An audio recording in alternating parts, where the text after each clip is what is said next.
They called him the impotent king, cold, cursed, incapable of desire. They called her the bullied Omega, silent, weak, unwanted.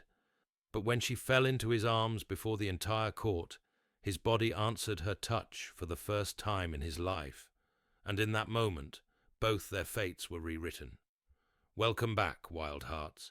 If you've been waiting for a story of fire born from ashes, of an Omega who rose from mockery to claim a queen's throne, you're in the right place. And if you're new, don't forget to subscribe, because what begins today will be a tale you won't want to miss. The great hall of Shadowmere Keep shimmered with cruel laughter. The nobles had gathered not for statecraft, nor for justice, but for entertainment at her expense. Isla, her name was a byword for weakness, her silence a weapon turned against her. For years she had been shoved aside, mocked for her timid voice, beaten when she dared speak at all. Tonight the courtiers found fresh delight in hurling her forward. Look at her, one sneered. The Omega shadow fit for nothing. Isla stumbled, her thin slippers sliding on polished stone, the weight of eyes pressed down like iron. She kept her gaze low, willing herself not to cry. Not here. But when the shove came harder, violent and cruel, her body pitched forward, and her knees cracked against marble. The laughter swelled until she fell into him. A chest, like a wall of steel.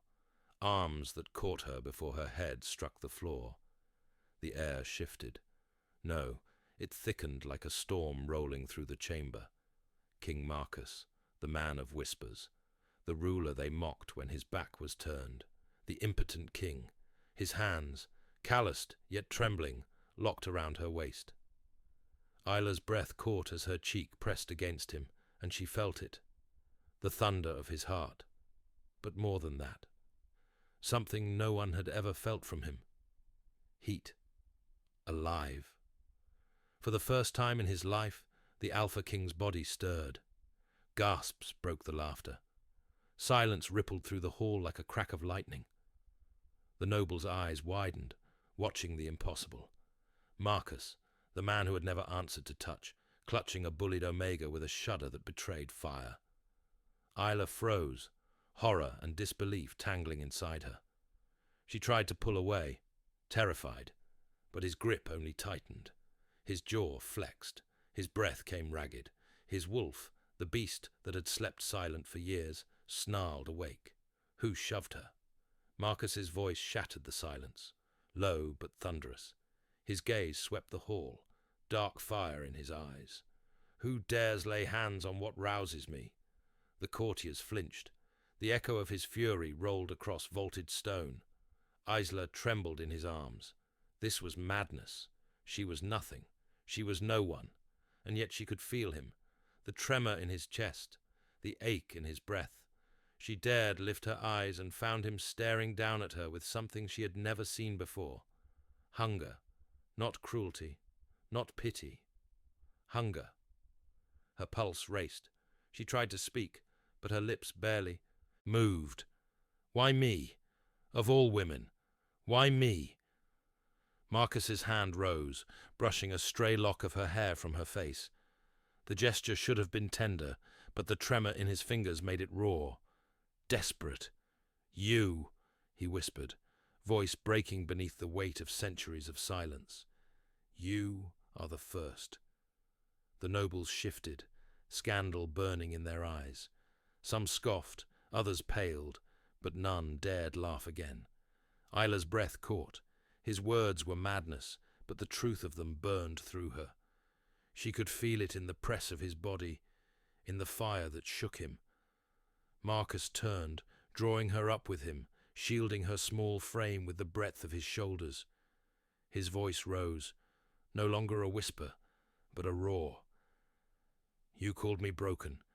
You mocked me as hollow. But before you all I rise for her. She alone. The hall went still. Isla's mind swirled, her body quaking with fear, disbelief, and something far more dangerous. Hope. Because for the first time in her life, someone held her, as if she mattered. But Isla felt the truth in his grip, the ragged hunger in his breath. The king who had never risen for anyone had risen for her, and whether it was miracle or curse, it had already begun. The torches burned low in the king's private chamber, throwing shadows like restless spectres across the walls. The laughter of the nobles was gone, silenced by the steel in his command, but the echo of that moment still reverberated inside Marcus's chest. He stood alone before the wide window, staring into the darkness beyond the battlements. Yet his gaze was turned inward, burning with disbelief. His body was not his own. For years it had been a hollow vessel, his torment and his shame, cold to every caress, silent to every enticement. A king mocked in secret for being less than a man. But now with her. Marcus closed his eyes. Memory assaulted him, sharp and merciless. The frail weight of Isla collapsing into his arms, the tremor of her breath against his chest, the softness of her hair brushing his jaw, and the fire. Gods, the fire that had surged through him like a storm breaking chains. He shuddered, dragging a hand through his dark hair. "Why her?" he whispered into the empty room. His voice sounded raw, broken. "Why now?" No answer came, only the ache in his veins. The ache he had never known. The hunger that had clawed into him like a beast uncaged. He could not banish it. He could not banish her. So he sent for her. The heavy doors creaked open. Isla entered with hesitant steps, her head bowed, her hands clutched tightly before her. Her heart thudded against her ribs like a frightened bird. She had been dragged into courtrooms before, always to be mocked, always to be shamed. Now she stood in the king's chamber, and the silence was worse than laughter. Her gaze flickered upward. The king stood in the shadows, his tall frame rigid, his eyes burning with something she did not understand. His presence was suffocating, yet not in the way she had always feared. She curtsied low. "My king." Her voice trembled, a soft whisper nearly lost in the vastness of the chamber. Marcus's jaw tightened. He did not answer immediately, only studied her with eyes that glowed faintly in the torchlight. The hunger in them unsettled her, sharp, desperate, and reverent. At last he spoke, his voice low and hoarse. "Come here." Isla's breath caught. The order was soft, yet it rolled over her like thunder. Her legs wavered, but she obeyed, each step dragging her closer until the space between them thinned to a single breath. Marcus lifted his hand. The motion was almost painful, as though lifting a sword too heavy for his arm. His palm hovered, waiting, trembling. "Touch me," he said. Isla froze, her lips parted in shock. Touch him? She faltered, her gaze darting toward the floor, fear coiled in her chest. Was this some cruel jest? Was she being set up to fail, to be ridiculed again? His eyes seared into her, raw and unguarded. "Touch me." He stepped closer, lowering his voice, the weight of his desperation falling heavy between them. "I must know." Her heart pounded. Her hand lifted, trembling, almost of its own accord. She hovered a mere breath away from his palm, terrified, uncertain. Why me? The thought screamed inside her. Of all women in this kingdom, why me? Marcus's jaw clenched. His chest rose sharply. He leaned in, his whisper rough. "Please." The word from his lips, a plea, not a command, unraveled something in her. Slowly, cautiously, her fingertips brushed the center of his palm. Marcus gasped. His knees threatened to give way. Fire erupted through him, fierce and merciless. His hand convulsed, closing around hers with a force that nearly broke her fragile fingers. Isla startled, her breath hitching, but he held her firmly, not in cruelty, but in desperation. His other hand rose to cover hers, pressing her trembling touch into his own palm as though he could brand it into his flesh. A low groan escaped his throat. His head bowed, his lips near her hair. Gods! Isla's pulse hammered. She had felt men's scorn, their contempt, their indifference. Never this. Never trembling, shuddering hunger that made a king shake. Her inner voice screamed again. Why me? Marcus lifted his head, his gaze burning, his breath unsteady. You undo me. Her lips parted, but no words came. You are the first, he whispered, as if confessing a sin. His voice cracked with the weight of years. No maiden, no noble bride, no beauty draped in jewels has stirred me. But you, he pulled her hand tighter, his thumb trembling over her knuckles. You alone. Isla's breath caught, tears pricking her eyes. His words felt impossible, yet the truth of them burned in the heat of his grip, in the way his chest heaved as if fighting for air. Her voice barely carried. My king, you cannot mean. I mean every word, Marcus rasped. His forehead nearly touched hers, his breath ragged. When you touched me in the hall, I thought it a fever dream. But now his lips hovered dangerously, close to hers. Now I know it is real. You are real. The silence between them throbbed, heavy and alive. Isla trembled, caught between fear and a perilous longing. He was a king, a wolf, a man mocked as broken. But to her, in this moment, he was simply human, a man unraveling before her touch. Marcus closed his eyes, fighting himself, his body shuddering with restraint. His voice broke raw and vulnerable. If this is madness, then let me be mad, for I will not let go, not now, not ever. His hand still locked around hers, his lips trembling a breath from hers. Marcus opened his eyes, hungry, desperate, undone, and Isla realized with a shiver the king who had never risen for anyone, now burned only for her. His lips hovered near hers, his breath ragged, his hand gripping hers as if it anchored him to life itself. For a long, trembling moment, neither spoke. The world seemed to shrink to the fever of their joined hands. Then Marcus drew back, not in retreat, but with sudden clarity. His eyes burned, the decision already made. Tomorrow the court would see. The great hall blazed with morning light as the nobles assembled once more. Gold chandeliers swung above their heads, casting fractured beams across polished stone. Courtiers whispered behind jeweled hands, rumors of last night's scandal spreading like fire. The Omega girl. Impossible. A trick. They say the king responded. Isla stood at the edge of the hall, her body taut, her heart pounding so violently, she feared it might be heard. She wanted to disappear into the stone, yet every gaze pinned her like a dagger. And then the doors opened. King Marcus strode in tall and unflinching, his dark cloak trailing like a storm behind him. The laughter that once greeted his presence had vanished. Now there was only silence, sharp and waiting. But Marcus's eyes did not sweep the court. They found her instantly.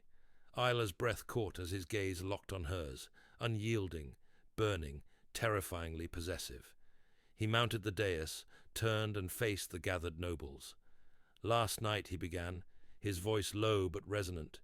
You saw what I myself doubted. You saw fire where there was none. You saw hunger where there was silence. And you saw the one who awakened it. Gasps rippled sharp as daggers. Marcus raised his hand, pointing not to a noble's daughter, not to some jewel-clad bride, but to her, to Isla, trembling in her plain dress, a shadow among glittering courtiers. She is under my protection. His words rang like iron.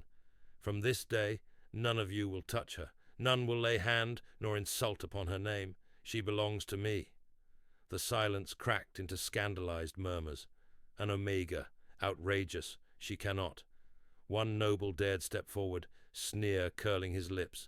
Your Majesty, with respect. She is nothing. A cast-off. How can she? Marcus's glare struck like lightning. He descended from the dais in a stride, his cloak swirling until he stood nose to nose with the insolent lord. His voice dropped to a growl.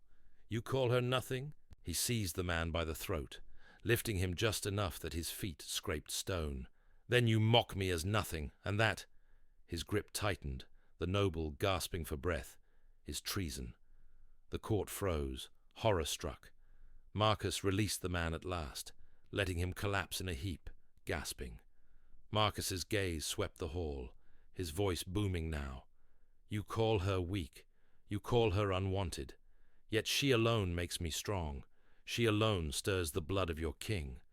His hand lifted, pointing again toward Isla. "Mock her, and you mock me. And I promise you, never again." The nobles bowed their heads, cowed by the steel in his tone.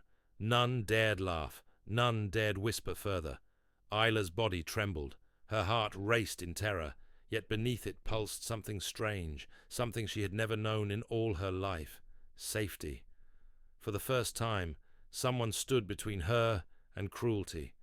For the first time, the scorn of others did not fall unchecked. Marcus turned his gaze back to her. His eyes softened, if only for her alone. "You are mine," that gaze said, "and I will break this court before I let them break you." Isla swallowed hard, her voice shaking only within her mind. Why me? The question haunted her still. But beneath it, another whisper rose. If I am nothing, why does he burn only for me? The court bowed in uneasy silence. Yet beneath the stillness, plot stirred. For though none dared defy him openly, the noble's eyes glinted with danger. And Isla, trembling under Marcus's gaze, knew this was only the beginning. That night, alone in the small chamber they had given her near the king's apartments, Isla lay awake. Sleep refused her. Each time she closed her eyes, she felt again the weight of his hand on hers, the heat that had nearly undone him, the fury with which he had silenced the nobles. She remembered his eyes burning, devouring, soft only when they lingered on her. She pressed a hand to her chest, whispering into the darkness, "Why me?" The shadows gave no answer, but the hour was late when she heard the footsteps, heavy, deliberate. The door opened, and Marcus filled the frame, tall and shadowed in the torchlight. Her breath caught. She rose at once, bowing. "My king." "Enough," he said, his voice low and ragged. He shut the door behind him, sealing the chamber into a world of flickering flame and silence. When he turned to her, his expression was unreadable, yet his eyes burned. Isla. His voice carried her name as though he were tasting it. "Do you think me mad?" She startled, her lips parting.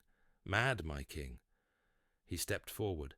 Each stride seemed heavy, restrained, as though he fought something vast inside himself. "The court thinks so. To place you under my protection, to defy centuries of bloodlines and law." His gaze swept over her, trembling with hunger. "For you." Isla's throat tightened. She dared whisper, "I do not understand why. I am nothing, a shadow. Why would you? Because you are the first." His words cut across hers, fierce and trembling. He stopped before her, so close she could feel the heat of his body. His hand rose slowly, brushing the side of her face, his thumb trembling against her cheek. His voice lowered, raw and reverent. "No silk, no crown. No beauty has ever stirred me. Only you."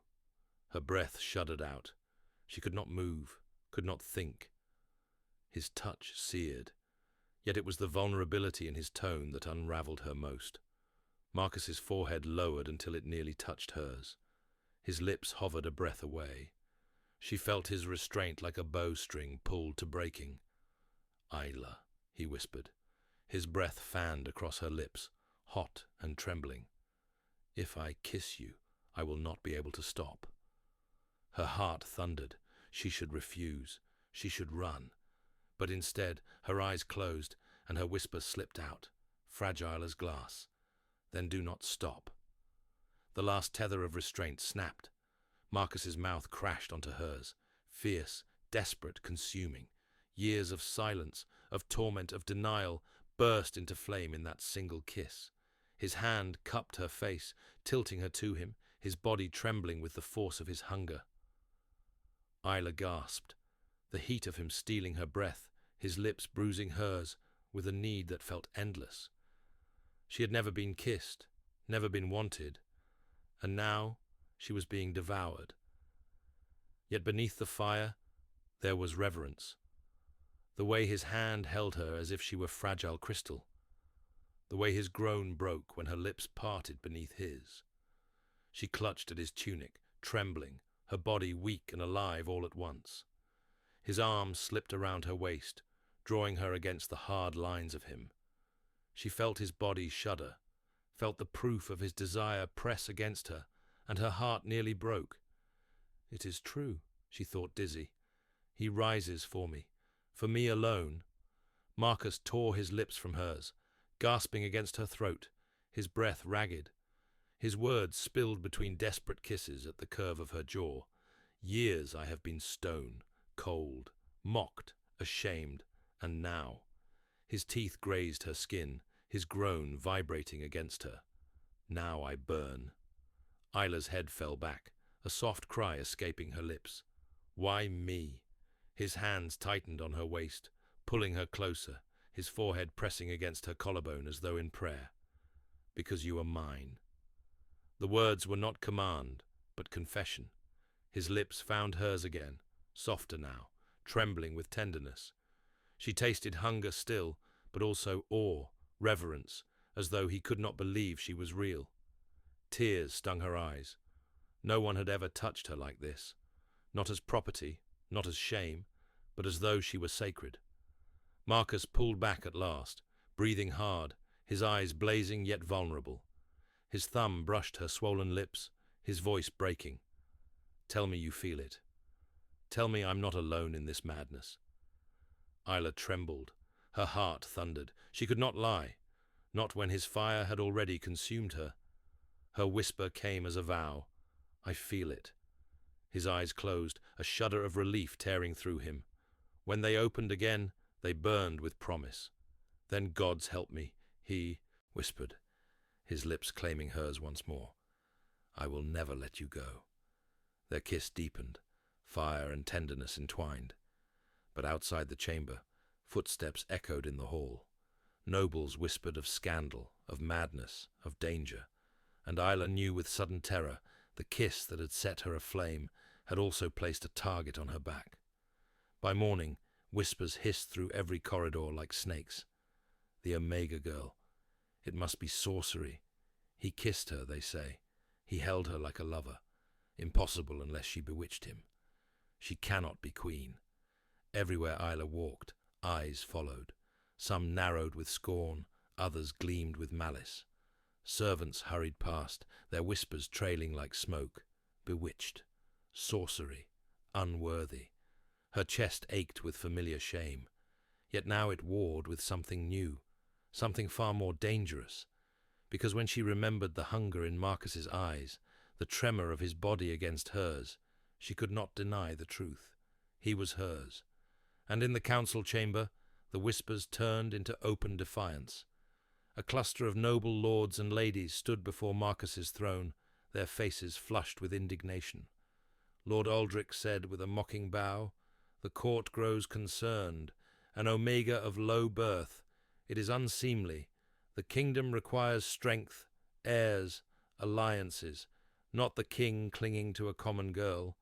Marcus's eyes narrowed, his hands tightening on the arms of his throne. The hall fell silent, the weight of his fury filling the air. "You speak as though she is nothing," he said, his voice low and dangerous.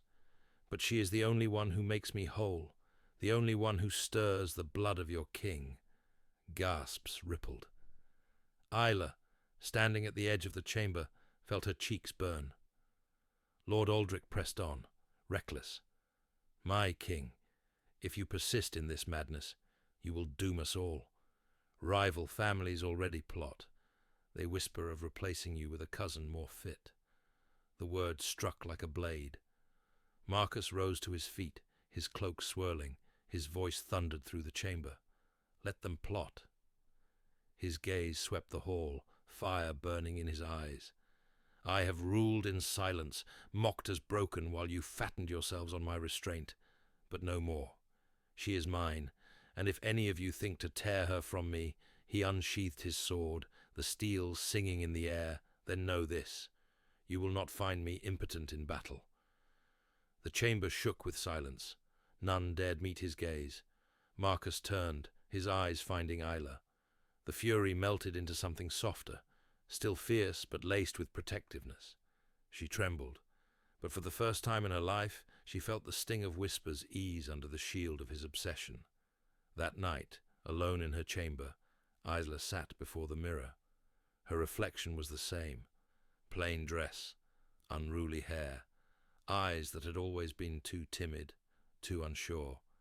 And yet she touched her lips, remembering his kiss, remembering how the most powerful man in the kingdom had trembled for her, defended her before nobles who once spat at her name. "Why me?" she whispered, her voice breaking, but her reflection whispered another truth back. "Because only you can break his chains." Her hand shook. Fear coiled in her stomach. Yes, but beneath it, a dangerous spark flickered. For the first time in her life, she was more than shadow. She was fire. The nobles, however, did not yield. In hidden chambers, rival families gathered, their voices sharp with venom. "He is bewitched. She is no queen. We will not bow to an Omega. If the king will not come to his senses, we must tear the girl from him." Plots began to form, dark, venomous, and deadly. Meanwhile, Marcus stormed into Isla's chamber without preamble, his eyes burning. They whisper still. He growled. They plot. He paced like a caged beast, fists clenched. "But I will not let them touch you." Isla rose, her heart trembling as she watched him. His fury was terrifying, but when his eyes turned to her, she felt its weight shift. Fury not against her, but for her. "My king," she whispered, "you cannot fight them all." He stopped before her, gripping her shoulders, his voice raw. "I would fight the world." Her breath caught, his forehead pressed to hers, his words a vow. "You are the only fire I have ever known, and if they think to steal you from me, I will burn this kingdom to ash." Isla's tears spilled, not from fear, but from the aching power of his devotion. She trembled in his arms, caught between terror of the world and the secret thrill of being the center of a king's obsession. "I was nothing," she thought, "but to him I am everything." Beyond their chamber walls, the whispers grew louder, plots sharper. Nobles moved in shadows, daggers gleaming with intent. And though Isla trembled in Marcus's arms, a spark of power burned within her chest. For the first time in her life, she was no longer the bullied Omega. She was the king's fire, and the court would do anything to snuff her out. The days following Marcus's declaration passed like walking through a storm. Isla could not cross a corridor without feeling the sting of whispers on her skin. Every glance from the nobles was a dagger, mocking, resentful, greedy. She had been invisible once, the girl too weak to notice. Now she was seen, too much, too bright. Yet it was his presence that made the world both terrifying and bearable. Marcus no longer kept distance. His gaze sought her across every chamber. His hand lingered at the small of her back. His wolf's growl rumbled if anyone dared stand too close. She felt caged and shielded all at once, a prisoner to his need, and yet the only soul alive who could soften the fire in his veins. The council chamber, once a place of law and strategy, had become a theater of scandal. Isla stood at Marcus's side, her head bowed, her body tense. She should not have been there. Omegas did not stand in council. They did not belong where nobles debated taxes, treaties, and war. But Marcus had commanded her presence, and no one dared defy him. The lords and ladies shifted uneasily around the long table, their eyes cutting toward her with disdain, barely concealed. Quills scratched, voices droned, but beneath it all hissed the tension of a court straining against its king's madness. Marcus, for his part, sat like a storm contained, his cloak pulled around him, his jaw tight, his eyes never straying far from Isla, his hands clenched and unclenched on the armrest as though holding back something primal. She felt the weight of his stare even as she tried to fix her gaze on the stone floor, her fingers twisted together, her breath shallow, and then his hand extended slowly, imperiously, a silent command. "Here," he murmured, voice low but resonant. Isla's eyes widened. She hesitated, but the room was watching. The lords, the scribes, the nobles, they all waited, breath held, hungry for spectacle. Her trembling hand rose and settled against his palm. The air shifted. Marcus's chest rose sharply, his body stiffening. He pulled her closer until her fingers brushed against his tunic, pressed against the hard muscle of his chest. Isla startled at the heat beneath her palm. His heartbeat thundered, his body shuddered. And then a sound escaped him, a low guttural groan dragged from deep within his chest. The council chamber froze. Quills halted. Gasps spread like ripples in water. The king had groaned, not in battle, not in rage, but in response to the touch of an Omega girl. Colour burned across Isla's cheeks. She tried to withdraw her hand, mortified, but Marcus seized her wrist, holding her palm firmly against his chest. His eyes burned, unashamed, furious not at her, but at them, the vultures who stared. Lord Aldrich, ever bold in folly, let out a short, mocking laugh. The king, unmanned for years, now undone by a slip of a girl. "Shall we applaud your majesty?" The hall bristled with cruel titters. Isla's heart dropped. Her hand trembled in Marcus's grasp. "I've shamed him," she thought, dread clawing through her. "I've ruined him before them all." But Marcus rose. He rose with a force that shook the chamber, his cloak billowing behind him. His hand still gripped hers, dragging her with him until she stood at his side, trembling but unyielding beneath his grasp. His voice thundered, drowning laughter and fire. "Mock me again," he roared, "and you mock the blood that has finally awakened." The chamber shook. Nobles flinched back, their faces blanching. Marcus's eyes swept the room like blades drawn from their sheaths. "You called me hollow," he continued, his voice cracking with power. "A king unfit to rule, a man broken. For years I bore it in silence. For years I let you laugh." He pulled Isla closer, his hand pressing hers hard against his chest, his heartbeat hammering beneath her touch. But no more. This girl, this Omega you scorn, has done what none of you, nor your daughters, nor your brides, could ever do. His wolf snarled, the sound reverberating through his words. "She awakened me." Gasps filled the air. Marcus's gaze burned into the nobles, daring them to sneer again. "So mock her if you must. Call her weak, call her nothing. But know this, she alone stirs the blood of your king, and in mocking her, you mock me, and I promise you, you will not survive that mistake." The silence that followed was absolute. Isla trembled, her hand still trapped against his chest. She could feel his heart hammering wildly, could feel the truth of his words in every beat. Her shame, her terror, warred with something fierce and dangerous blooming inside her. Power not her own, but power born of being the center of his fire. The nobles bowed their heads, fear overtaking disdain. None dared laugh, none dared whisper. Marcus exhaled slowly, his fury contained but not gone. He released her hand at last, but his gaze lingered on her, softer now, raw with devotion. She swallowed, her voice breaking only within her thoughts. "He would burn the world for me. And yet, why me? Why not anyone else?" But she knew the answer, even if it terrified her, because to him there is no one else. The chamber walls felt too narrow for the storm raging inside Marcus. He paced like a beast chained, his boots striking stone and restless thunder. The council had scattered hours ago, silenced by his fury. Yet the echoes of their sneers nagged at him still. The nobles thought him undone, mocked him as ruled by weakness, as tethered to an omega, like a beast to a leash. And perhaps he was, but it was not weakness. It was hunger. It was fire. It was the beast in him, straining against chains that had held too long.